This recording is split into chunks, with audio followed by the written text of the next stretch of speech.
अलमरूफ corona model साल मनहूस। हाँ कोरोना मॉडल साल है ना ये एडा कसमे मनहूस साल। लोग सानू आंदे होंदे सी मौलवी जी कदी घरों खादा लै 6 महीने असीं घरों खादा तुहानू ठंड पै गई होनी हुण गां पुछोगे तो नहीं ना। सच्ची गल कर मैं सीधी गल करना जिन्हें बैठे सानू पुछदे होंदे सी मौलवी जी कदी घरों खादा हुण खादा तुहानू ठंड पई है ना। हुकूमत नूं भी पै गई तुहानू भी पै गई। हुकूमत नहीं मौलवी घर नहीं बहिंदे। सुनो गल सुनो बड़ी वड्डी जरा गल सुननी तवज्जो सीधा छड़ दे मास्क करोना हाथ नूं लग जाएगा नहीं हाथ च फड़ी दा छड़ दे छड़। साढ़े पंजाबियों के हाथ नहीं ना खलोंदे बैठे होणगे कलीन के धागे खिंची जाणगे लैटरीन च बहणगे नंबर लिखी जाणगे बसां च बहणगे सीटां पाड़ी जाणगे होर कोई नहीं तो नासां जुजू कढ़ी जाणगे। हथ नहीं खलोण देने इन्होंने। मास्क नूं हथ नहीं लाईदा पुत्र करोना विच ना ना ना मास्क हथ च फड़ो ना सिर्फ धागे तो फड़ के इंज कन्ना ते पा लो बस। ये मेरा चन मैं तेन समझाता है मास्क हाथ च मलोगे तो करोना हाथ नूं लग जू।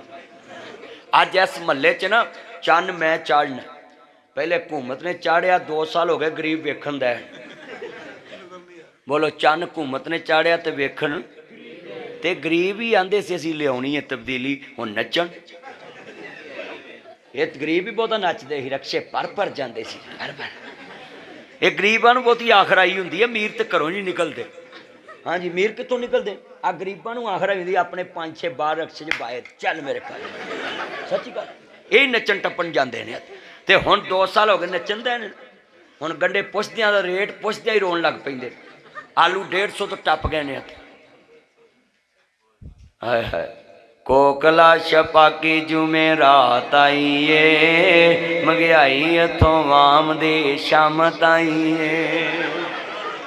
रियासत का हुक्मरान ये लफ्ज़ कहना मदीने की रियासत बनाएंगे ये बड़ा कहना आसान। ताड़ियां दे गड्डियां दे गेट खोलन वाले भी होर ने ताड़े ते हाथ टुटे ने।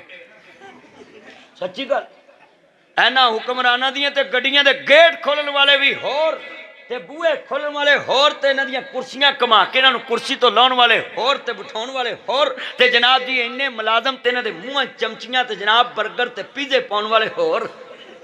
हाँ जी इन्हां नूं जाने भला मदीने की रियासत की हुंदी है। मदीने की रियासत वेखनी तो मुस्तफा नूं वेख कमली वाले ने ना जी अपने वास्ते कुछ मंगया ही नहीं। साडे हुक्मरानां दी गड्डी दा गेट क्यों जी खोलते ने मुलाजम के नहीं। तो नबी पाक जहाज ते हुंदे सी ते यारां नूं कहना तुसीं इह काम करो मैं लकड़ियां जंगल चों इकट्ठियां कर लियाउणा। मुस्तफा दा तय करदार सी बई बच्चों बैठ जाओ गल सुनो त्यार। मुस्तफा बैठ बेटा नीचे बैठ जाओ हजूर दा ते करदार ही है। अच्छा भी तुसीं कौमी असैंबली कदी वेखी है टीवी ते? कौमी असैंबली जिन्हें वेखी हाथ खड़े करो जिन्हें कौमी असैंबली वेखी उत्थे स्पीकर साहब बैठे होंदे ने कुर्सी ते ओदी कुर्सी नूं घुमा के ते इंज करन वाला एक मुलाजम मगर खड़ा वेख्या कि नहीं? अल्लाह दी कसम मैं कदी कदी वो मंजर वेख के आना है कि ये मुल्क दे कोलों तनख्वाह भी लेंदे ने ते बादशाह भी जिवें इन्हां दे अब्बे ने अपनी जान दे के पाकिस्तान बनाया। सच्ची गल और साडे वड्डियां कुर्बानी दित्ती ते सानू जलसा मंजूरी लैके करना पैंदा है ते इन्हां दियां कुर्सियां भी घुमाउण वाले मुलाजम रखे ने। इन्हां दियां लत्तां टुटियां ने हाथ टुटे ने कि गैंठिया होया है। सच्ची गल नहीं सीधियां गल्लां मेरे को अल्लाह जानदा मुलाजम रखे ने गड्डियां दे गेट खोलने लई। पाकिस्तान गरीब मुल्क है कहां जी गरीब नहीं अल्लाह नासर मदनी ते सीधियां गल्लां करदा रहना है। जड़ी रात कबर चो आउणी जड़ी आउणी हो ते आउणी पर गल सीधी है। मेरी गल लिख लो असा तुहानू हजूर दे दीन दा नाम इस्तेमाल नहीं करन देना जे मदीने दी रियासत दा नाम इस्तेमाल करना जे ना पहले आ कुर्सियां ते गेट खोलने वाले दी छुट्टी कराओ। मेरे नबी ने तस्मा भी जमीन ते डिग्गा ते आप फड़िया सी। मेरे को किते हुकूमत आवे ना मैं सारे मुलाजिम मुलाजिम घर कला ते सारियां नूं मैं आखां भी हाँ भी MPA साहब किन्ने पैसे लगे तेरे इलैक्शन ते जी मेरा 5 करोड़। अच्छा मैं 5 करोड़ ला के तू MPA ले लिए, तेनू पाकिस्तान का झंडा लग गया तेरी गड्डी ते, ये झंडा ही तेरी तनख्वाह ही तेरा टौर टप्पा बन गया। जे असैम्बली आना ही तो अपने तेल ते आना ही, नहीं तो घर बह असीं मौलवी मसीत का MPA बनाने। सीधी गल, काम सीधा है। जेडे साडे आपस च लड़ते फिरते हैं सियासतदान, फलाना गंदा फलाना गंदा फलाना गंदा फलाना गंदा, सच्ची गल इहो कुछ। अगर फौज तनख्वाह लैंदी है तो अपने जिगर के टुकड़े भी तेरे मुल्क तो वारती, क्योंकि जो कैप्टन लैफ्टिनेंट जनाब जी उन्होंने लाश आती तबूत च, तो फिर मावां फिर भी खुश होकर तबूत आंदियां ने, मेरा पुत्र नबी करीम दी इस नाम वाले मुल्क तो जान वार के गया है, क्योंकि मुल्क मुहम्मद अरबी के नाम से बनया है।